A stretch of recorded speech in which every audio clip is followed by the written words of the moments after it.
అందరికీ నమస్కారం. ఇవాళైతే నేను దోసకాయ పచ్చడి చేశానన్నమాట. నేనైతే 3 విధాలుగా అయితే దోసకాయ పచ్చడి చేస్తాను.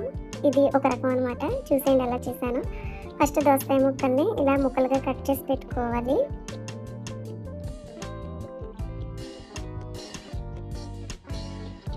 తర్వాత 3 చెంచాల పల్లీల్ని ఫ్రై చేసి పక్కన పెట్టుకుని అదే ప్యాన్లో కొద్దిగా ఆయిల్ వేసుకొని మీడియం సైజు ఉల్లిపాయ కూడా తీసుకొని ఇలా ముక్కలుగా కట్ చేసుకుని ఫ్రై చేసుకోవాలి.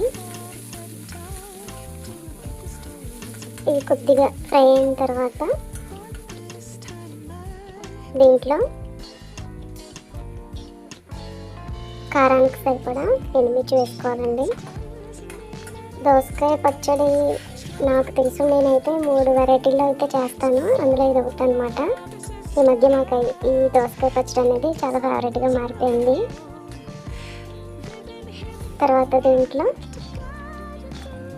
కొద్దిగా ధనియాలు, జీలకర్ర వేసుకొని ఫ్రై చేసుకోవాలి. ధనియాలు కొద్దిగా ఫ్రై అయిన తర్వాత జీలకర్ర యాడ్ చేసుకుందాం.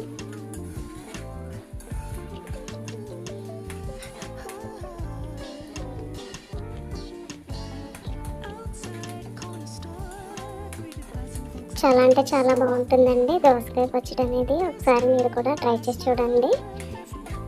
ఎలా వచ్చిందో కమెంట్లో కమెంట్ చేయండి. ఇవి ఫ్రై అయిపోయిన తర్వాత దీంట్లో మనం దోసకాయ ముక్కలు యాడ్ చేసుకోవాలి. తర్వాత కావాలంటే పోపు అంతా తీసి పక్కన పెట్టుకొని కొద్దిగా ఆయిల్ యాడ్ చేసుకొని దోసకాయ ముక్కలు ఫ్రై చేసుకోవచ్చు. కాకపోతే నాకు కొంచెం ఇవాళ తొందరగా చేయడం వల్ల నేను ఈ దోసకాయ ముక్కలు అనేవి ఇందులోనే యాడ్ చేసి ఫ్రై చేసేస్తున్నాను. అలాగైనా పర్వాలేదండి. దీంట్లో కొద్దిగా పసుపు యాడ్ చేసుకుందాం.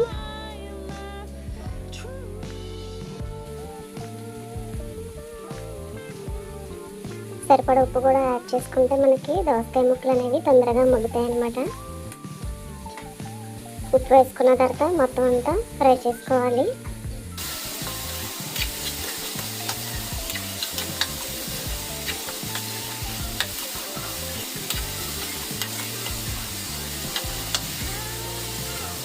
నేను ఇక్కడ దోసకాయ పచ్చడి అనేది ఎండుమిర్చితో చేస్తున్నాను. అలాగే పచ్చిమిర్చి, టమాటా యూజ్ చేసి కూడా మనం దోసకాయ పచ్చడి అనేది తయారు చేసుకోవచ్చు. నేనైతే ఈ మధ్యకాలంలో దోసకాయ పచ్చడి అనేది చాలా ఎక్కువగా చేస్తున్నానండి. చూడండి మగ్గుతున్నాయి కదా. తర్వాత పల్లీని ఇలా మిక్సీలో వేసుకొని పొడి చేసుకున్న తర్వాత ఈ దోసకాయ ముక్కలు మొత్తం పోపు అంతా ఇందులో వేసేసుకొని అందులో 4 వెల్లుల్లి రెబ్బలు, కొద్దిగా చింతపండు వేసుకొని ఇలాగా బరకగా మిక్సీ పట్టుకోవాలి. చూడండి వాటర్ ఏమీ యాడ్ చేయలేదు నేను. తర్వాత పోపు పెట్టుకుందామండి. కొంచెం ఆయిల్ అనేది ఎక్కువే పడుతుంది. నేను 1 గరిటెన్నర ఆయిల్ అనేది వేసుకున్నాను. ఆయిల్ కొద్దిగా హీట్ అయిన తర్వాత ఆవాలు చిటపటలాడిన తర్వాత 1 చెంచా పచ్చిశనగపప్పు వేసుకొని ఫ్రై చేసుకున్న తర్వాత 1/2 చెంచా మినపప్పు వేసుకొని ఫ్రై చేసుకుని అందులో కరివేపాకు యాడ్ చేసుకుని అలాగే 1 ఎండుమిర్చి ఇలా తుంచి వేసుకొని ఫ్రై చేసుకోవాలి. దీంట్లో కొద్దిగా ఇంగువ యాడ్ చేస్తున్నానండి. చూడండి పోపు అనేది ఫ్రై అయిపోయింది. ఇప్పుడు స్టవ్ ఆఫ్ చేసేసుకుంటున్నాను. మట్టి పాత్ర కదా, కొంచెం హీట్గానే ఉంటుంది. స్టవ్ ఆఫ్ చేసుకున్న తర్వాత గ్రైండ్ చేసి పెట్టుకున్న దోసకాయ పచ్చడిని కూడా ఇందులో యాడ్ చేసేసుకొని మొత్తం అంతా కలుపుకోవాలి. వేడివేడి అన్నంలో దోసకాయ పచ్చడి వేసుకుని తింటే చాలా బాగుంటుందండి. నెయ్యి యాడ్ చేసుకోవచ్చు. లేని వాళ్ళు ఇలా తినేసిన పర్వాలేదు. నెయ్యి అంటే ఇష్టం లేని వాళ్ళు ఇలా వేసుకున్నా సరే చాలా బాగుంటుందండి. ఈ వీడియో కనుక మీకు నచ్చినట్లయితే మన ఛానల్ని తప్పకుండా సబ్స్క్రైబ్ చేసుకోండి.